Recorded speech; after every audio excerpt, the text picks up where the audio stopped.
Someone asked me the other day, what's my best advice for somebody that's living with complex PTSD or PTSD? And I couldn't answer them in the moment. I honestly couldn't. It was too big a question. So, what I've done over the last week or so is I've thought about the question and I've come up with some of the best advice that I have uh, received or learned or garnered to help me live my life as a person with PTSD, complex PTSD. Like, share, and subscribe. Otherwise, let's dive right in and see what happens, yeah? Welcome to Mark My Words. Mark My Words is the story of my journey from a place where I was shattered to where I could live again. Okay, so I was asked the question the other day, what is my best advice for people living with PTSD or CPTSD? First off, what's the difference between PTSD, CPTSD? It is the factors that led to you getting post-traumatic stress disorder and the symptoms that you now live with. That's basically the difference in the two. It's a different set of circumstances to get PTSD and CPTSD, all birthed out of trauma, just different types, how long you went through that trauma, and how severe your symptoms are. That's the down and dirty definition of or distinction between PTSD and CPTSD. So for today's conversation, I want to combine them both because I initially lived with the diagnosis of PTSD, which was later changed to complex PTSD. There's all the background you need. Okay. So this journey has been the worst. My life was thrown out of any kind of normalcy in this situation where my psychology was being so damaged to the point of being broken that it's not even night and day. It's like different phases of the moon. It's like living on different planets. To say it's night and day doesn't do it justice. My life was completely shattered when I got my diagnosis. Well, I had my diagnosis because of my injury. So my injury shattered me. My diagnosis made me understand what was wrong with me, what was going on. So the first bit of advice that I would give somebody that's living with PTSD is to give yourself permission to miss the mark. I can no longer do the things that I did and how I did them before I got hurt. That's just a fact of life. That's something I've had to learn to deal with. And I'm going to miss the mark a lot. I'm not going to achieve the things that I want to achieve. I'm not going to be able to do things the way that I used to. I'm not going to be able to have conversations that I used to. Not even going to be able to engage in some of the activities that I used to go through. For me, this was always a sense of failure. And when I failed something, I would beat myself up about it. Suicidal ideation would kick in and I would just fall to pieces. I missed the mark again. I didn't do the right thing. I wasn't able to act in a way that I considered to be acceptable. It wasn't until I learned to give myself permission to miss the mark that I was able to move forward, not looking at my limitations as a failure, but as a difference. So if I got hit by a car and I lost the use of my legs, I'm not going to blame myself for my inability to play football. Yeah, you can blame the injury, the accident, all that sort of stuff. But at the bottom line, you're not going to blame yourself. You're not going to beat yourself up because you can't use your legs anymore. But that's what we often do when we've got mental illness. We beat ourselves up because of something that's completely not our fault. For me, it's just been about give myself permission to miss the mark. And when I do miss the mark, I don't beat myself up about it. I just go, let's try again next time. And you might fail and fail again and keep failing. But if you've given yourself permission, if you've said it's okay to fail or fall down or miss the mark, then it's okay. The second thing and this is probably, no, they're all pretty important. I was going to say the most important, but no. Find your best community. Now, I'm not talking about joining a rainbow flag coalition or any kind of flag coalition. I'm not talking about that kind of community. I'm talking about finding the right doctors, the right people that will speak the right things into your life, people that have your best interest at heart. Now, often people get caught on the whole psychologist thing. I went to see a psychiatrist or a psychologist and they were terrible and they made things worse. So psychology is a lie. Well, that's not true. The thing is that sometimes you just don't click with someone. We often assume that when we walk into a psychologist's office, that they have got the piece of paper, so they're going to be able to fix me. So we might not get along with my general practitioner, my normal doctor, but he knows how to cure the flu. So he knows what he's doing. So if I walk into a psychologist's office and I have that same assumption that, well, I have a condition now and he's the guy to be able to fix it, it doesn't work like that, especially in the psychological world, especially with mental health, because it's so personal. It's so intimate that you must trust the person that you are working with. And if you don't trust them, then you're not going to get the right outcome. And that trust can be just the fact that you don't get along. There's something about them that just irks you. Well, that's okay. Go find another one. And if that doesn't work, go find another one. Now, there's people that are listening to this going, Mark, you don't know what this is like. Yeah, I do. I do. I got hurt in November in Australia just before Christmas. And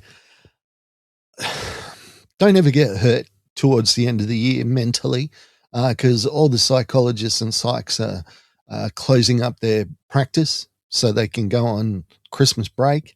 They're not taking on new clients. And the only people that will see you are the people that, well, they really aren't terrific. And that's who I got to see, a bunch of people who were not terrific. I went and saw 3 people, one of which did immense damage to me, damage that I'm still feeling to this day. But I didn't give up on the process because of one roadblock, one person that wasn't there for me. Now, the other thing that I've know for a fact now is your choice of partner is going to be one of the biggest determinants in your recovery. Now, I know this because somebody that I'm very, very close to has a partner that just did not get what they were going through. They just didn't get it. It didn't make sense to them. They were constantly seeking reasons why. They couldn't just accept that the person that they loved is now hurt, is now different. What this has taught me is how grateful I am to have my partner, my wife. She never gave up on me. She never gives up on me. Now, yes, I'm lucky. Yes, I'm fortunate. But I've played a hand in that. I've learned how to involve her in the process of me getting healing and in any way that she felt comfortable. And with her, it was, I'm in boots and all. If my husband's going through this, I'm going through this. So let's get it sorted. The people around you will have a massive impact on your mental health. So get the best people that you can around you. My third piece of advice: don't listen to the voices in your head that are telling you horrible things. Now, I'm not saying that you've now got a demon on the outside and he's whispering stuff in your head. I mean, there is nothing so evil as the human mind. Look what the human mind came up with in the 20th century: communism, fascism, Nazism. This is what the human mind came up with. The human mind is a terrible, terrible thing. And your mind, when you have a mental illness, will say the most horrible things to you about you that anybody could ever consider saying. The worst bully in the world would never think to say some of the things that we say to ourselves. I often go to my wife with a situation, with something that's happened, and I bounce it off her because I don't understand, I don't trust what my mind is telling me is correct and true and proper. And in the beginning, more often than not, what I was saying in my head was completely wrong. What I was telling myself was horrible and had nothing to do with the truth. And I was able to go to my wife and say, mate, what do you think about this? And she'd be able to give me the unvarnished truth. And sometimes it was a hard truth. Yeah, Mark, you got this completely wrong. But most of the time it was like, oh, dude, I think you're being a bit hard on yourself. And I was like, oh, why is that? And then she would lay it out for me.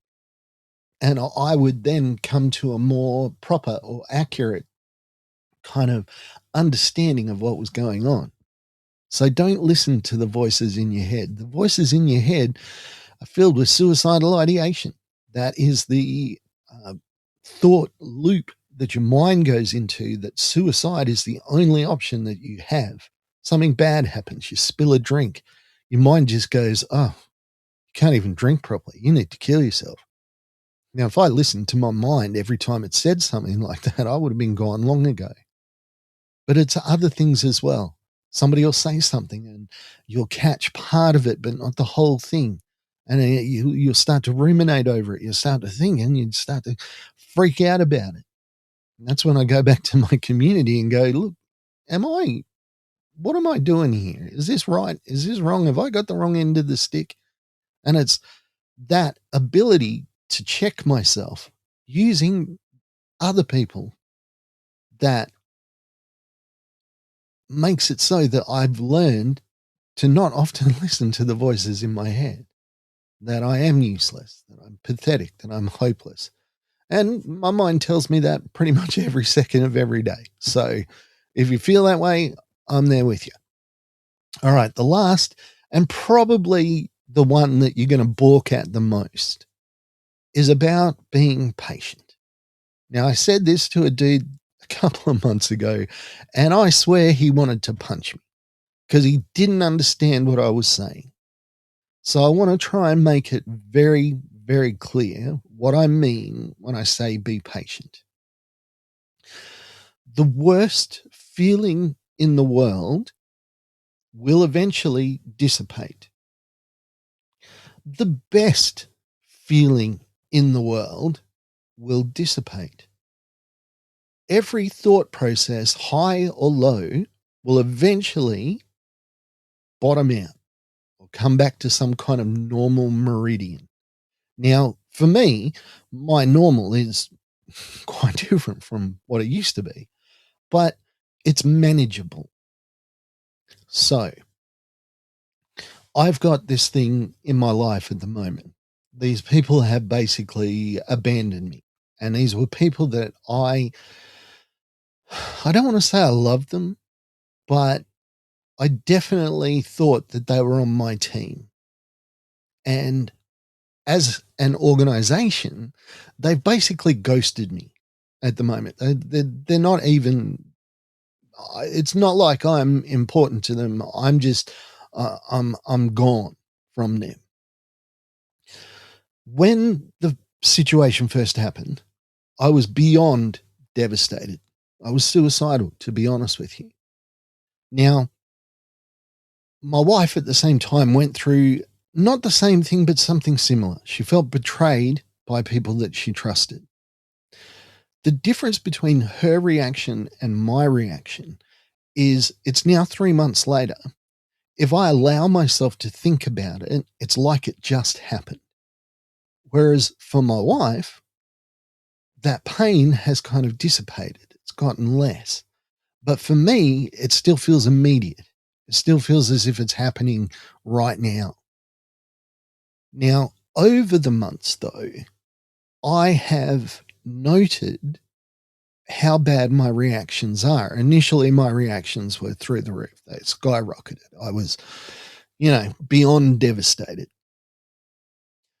And I've just learned to be patient because there are times where I wake up and my dreams have obviously been dealing with that situation, and I wake up angry, like as if it's just happened once again, and as if they're not just ghosting me, they're laying the boot in. And my mind is like, oh, I woke up angry. What I've learned, what I knew right from the beginning, is that that feeling of anger and frustration would dissipate as time goes on, and it has. Now, it's been like 3 months, and it's not been easy, and it's still not easy. I mean, you build a community with somebody, and they're all over your socials, they're all over your messages, they're all over your emails. So every time I hear from these people, inadvertently, when I see them celebrating something that I'm not a part of, my mind reacts to it, and it reacts badly. But I've learned that it's reacted less and less and less each time. I've had to be patient, and I continue to be patient with myself to say, all right, Mark, this is bad, but it's okay. Just give it some more time. The more time that goes on, it's going to hurt less, and you don't have to be as consumed with it, and it's going to be okay.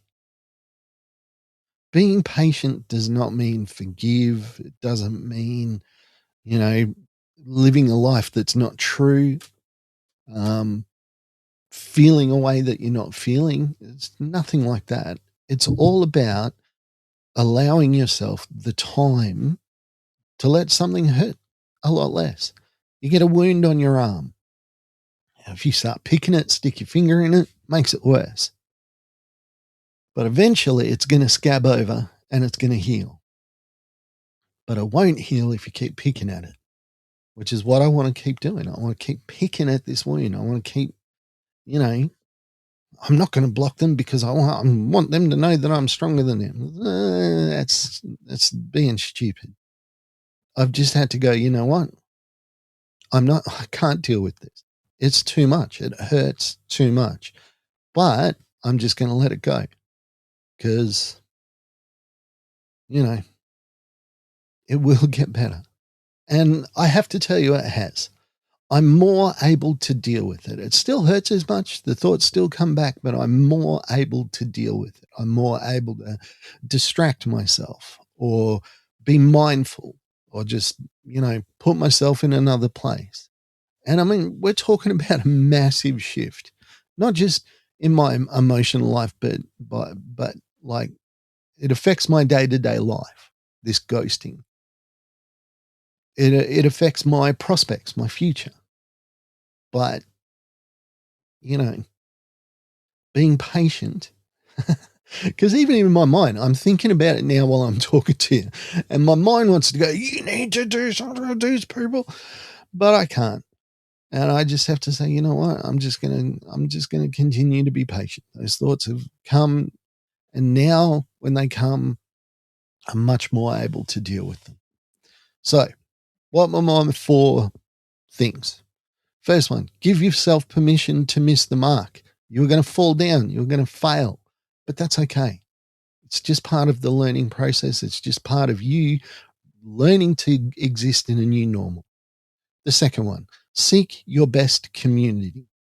I would not be here today if not for my wife. She has quite literally talked me off the metaphorical ledge. There's been situations where I am about to harm myself and she's talked me off it. Get the best community around you. Love them, trust them, teach them, help them to understand, and then use them. Third one, don't listen to the voices in your head. Your mind is a liar. It's going to not tell you the truth. Don't listen to it. And my last one, not last, best till last or leave, most important, nothing like that, but just be patient. Now, being patient doesn't mean, you have to just accept things the way they are, I'm still going to be angry about my situation. I'm going to be angry forever about it. That's what betrayal does.